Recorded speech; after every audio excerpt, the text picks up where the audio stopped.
শুভ সকাল বন্ধুরা, মেঘার পরিবারের আরও একটি নতুন ব্লগে তোমাদের সকলকে ওয়েলকাম জানাই। আজকে আবারও শুরু করেছি বকখালি ভ্রমণের তৃতীয় পর্ব নিয়ে।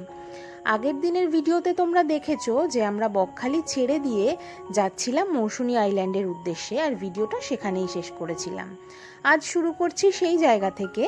মৌসুনী আইল্যান্ডে যখন আমাদের নৌকাটা এসে দাঁড়ালো, সেইখান থেকে নেমে 2-4 মিনিট হাঁটলেই কিন্তু টোটো স্ট্যান্ড। টোটো করে আমরা সোজা চলে এলাম আমাদের আগে থেকে বুক করে রাখা আলাপিয়া ক্যাম্প অ্যান্ড রিসর্টে। সেখানে আসার সাথে সাথেই আমাদেরকে দেওয়া হলো ওয়েলকাম ড্রিঙ্ক হিসাবে ডাবের জল। তারপর আমরা স্নান সেরে একদম ফ্রেশ হয়ে আমরা চলে এলাম খাওয়া দাওয়া করতে। যেহেতু আমাদের বুকিংটা বিকাল থেকে ছিল, তো সেই কারণে দুপুরের লাঞ্চটা ইনক্লুডেড ছিল না। তো আমরা আলাপিয়া বিচ রিসর্ট থেকে বেরিয়ে পাশেই একটা ভাতের হোটেল যেটা আছে, সেইখান থেকে কিন্তু একদম ঘরোয়া খাবার দাবার নিয়ে চলে এসেছি। তো একদম ভালো খাবার দাবার ছিল, আর আমরা সকলে মিলে খুব এনজয় করে গরম গরম ভাত, ডাল, আলু ভাজা, পাঁপড় ভাজা, চাটনি, পাঁপড়, মাছের ঝোল খুব আনন্দ করে খেলাম।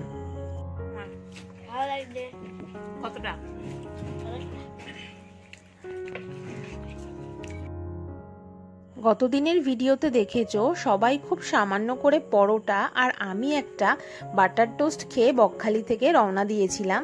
তো সেই কারণে পেটে প্রচণ্ড টান ছিল আমাদের, যেহেতু দুপুর গড়িয়ে প্রায় 3:30 হয়ে গেছিল। তো সেই কারণে গরম গরম তখন ভাত ডাল যেন অমৃত মনে হচ্ছিল।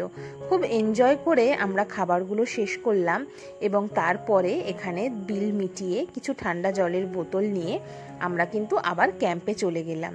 এবং ক্যাম্পে গিয়ে একটা টানা ঘুম দেওয়ার পরে বিকেলবেলা আমরা আমাদের ক্যাম্পের যে বিচ সাইড, সেই বিচ সাইডে এসে হাওয়া খেলাম। ভীষণ সুন্দর হাওয়া এবং মন যেন ভরিয়ে যাচ্ছিল। এই দুর্দান্ত গরমে এবং প্রাণ যেখানে মানুষের হাঁসফাঁস করছে, সেইখানে সমুদ্রের এই হাওয়া ভীষণ মনোরম লাগছিল। এরপরেই দেখতে দেখতে সন্ধ্যা হয়ে এলো, আর বিচ সাইড ক্যাম্প একদম সেজে উঠল নতুন আলোর রোশনাইতে। বারবিকিউ করার জন্য এখানে সমস্ত কিছু রেডি করা হচ্ছিল। আর এই হলো গিয়ে আমাদের ক্যাম্প। যেহেতু আমরা টেন্টে থাকিনি, ফ্যামিলি নিয়ে সবাই গেছে যেহেতু, তাই আমরা ছিলাম ছোট রিসর্টে। তো এই রিসর্টের থেকে আমরা ক্যাম্পের বিচ সাইডে এসে সন্ধ্যাবেলার টিফিন খেলাম মুড়ি আর পেঁয়াজি। আর যেহেতু বারবিকিউ অর্ডারটা দেওয়া ছিল, সেটা রেডি হচ্ছিল। আর এখানকার বারবিকিউয়ের টেস্ট ভীষণ সুন্দর।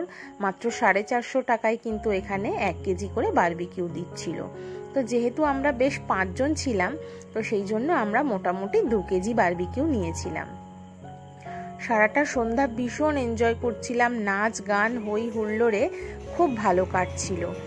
আর এদিকে যারা আরও লোকজন যারা এসছিল, তাদের সাথে সন্ধ্যায় বসে ভীষণ কিন্তু একটা ফ্রেন্ডলি একটা সার্কেল তৈরি হয়ে গেছিলো এবং আমরা সকলে মিলে ভীষণ এনজয় করেছি সন্ধ্যাটা। তো সারা সন্ধ্যার এনজয়মেন্টের পরে রাত্রের ডিনার সেরে আমরা ঘুমিয়ে পড়েছিলাম। পরদিনকে সকালবেলা ওঠার পরে আমাদেরকে দেওয়া হলো লুচি, ঘুগনি, ডিম সেদ্ধ, মিষ্টি। তো যেহেতু আমি ডিম খাই না, তো আমার ভাগের ডিমটা কিন্তু আমি আমার বান্ধবীকে সার্ভ করে দিয়েছি। তো ওরা সবাই মিলে খাওয়া দাওয়া করছে, সেই সুযোগে আমি একটু ছবি তুলে নিলাম। আর খাওয়া দাওয়ার টেস্ট কিন্তু বেশ ভালো ছিল। আর সকালবেলার টিফিনটা করে একটুখানি সমুদ্রের হাওয়া খেয়ে প্রাকৃতিক দৃশ্যটাকে আবার এনজয় করে আমরা বেরিয়ে পড়েছিলাম মোহনার দিকে। একটু অ্যাডভেঞ্চার হলে ঘুরতে এসে কিন্তু বেশ ভালো লাগে। তো নৌকায় উঠতে আমার ভীষণই ভয় লাগে, যেহেতু আমি সাঁতার জানি না। তো সবাই মিলে আর কি জোরাজুরি করছিল বলে ভাবলাম একবার একটা রিস্ক নিয়েই দেখি। আর এই দেখো সকালবেলা ক্যাম্পের যেরকম আর কি আউটলুকটা থাকে, সেটা তোমাদের সাথে শেয়ার করছি। এত হাওয়া দিচ্ছিল, যার কারণে কিন্তু যে গ্রিন কালারের শেডগুলো থাকে সেগুলো প্রায় উড়েই যাচ্ছিল। আর সকালবেলার দিকে জলটা কম থাকে, দুপুরের পর থেকে কিন্তু এখানে জলটা ধীরে ধীরে বাড়তে থাকে। যত দূর পর্যন্ত বাঁশগুলো উঁচু দেখছো না, প্রায় কিন্তু ওর কাছাকাছি ধীরে ধীরে জল চলে আসে। তো আমরা আর এইখানে জলে নামার রিস্ক নিলাম না। আমরা যেহেতু একটু মোহনায় যাব ভাবছিলাম, তো সেই কারণে এই আলাপিয়া যে বিচ রিসর্টটা ক্যাম্পটা আছে, সেইটার একটুখানি ছবি তুললাম। তুলে নিয়ে আমরা কিন্তু চলে গেলাম হাঁটতে হাঁটতে সেই মোহনার দিকে। একজন মাঝি ভাইয়ের সাথে পরিচয় হলো।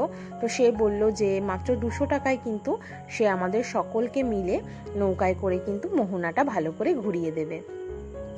তো সবাই মিলে যখন জোরাজোরি হলো যে হ্যাঁ ঠিক আছে তাহলে যাব, তো সেই মনে করে আমরা কিন্তু হাঁটা শুরু করলাম। আর সত্যি কথা বলতে কড়া রৌদ্রে এইরকমভাবে হেঁটে যেতে কিন্তু ভীষণ কষ্ট হচ্ছিল।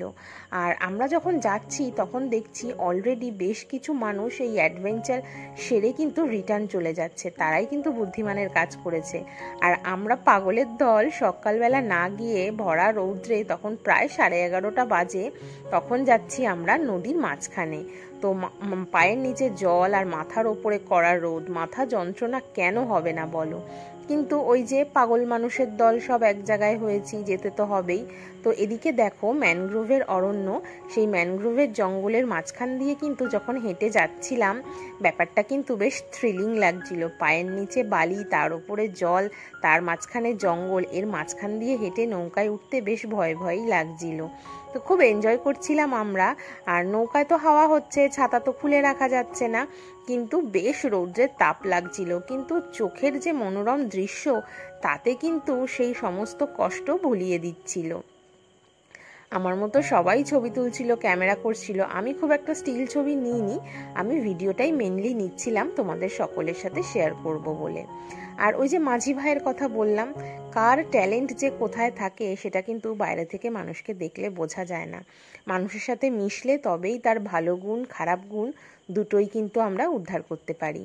এই রকম দুই পাশ দিয়ে ম্যানগ্রোভের জঙ্গলের মাঝখান দিয়ে আমাদের নৌকাটা নিয়ে যাচ্ছিল যখন মাঝি, তখন কিন্তু বেশ ভয় লাগছিল।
কেমন লাগলো বন্ধুরা?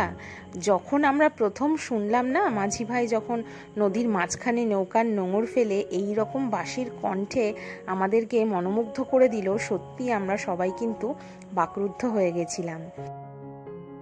খোলা আকাশে নদীর মাঝখানে দাঁড়িয়ে নৌকায় বসে যদি এইরকম বাঁশির আওয়াজ শোনা যায়, কার না ভালো লাগবে বলো?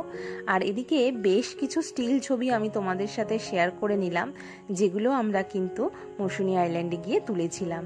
স্মৃতির পাতায় তোমাদের মাঝে এই ছবিগুলোই হয়তো থেকে যাবে, আর অবসরে যখন দেখবো তখন ভালো লাগবে। গল্পে গল্পে কথায় কথায় কিন্তু ব্লগের একদম শেষ দিকে চলে এসেছি।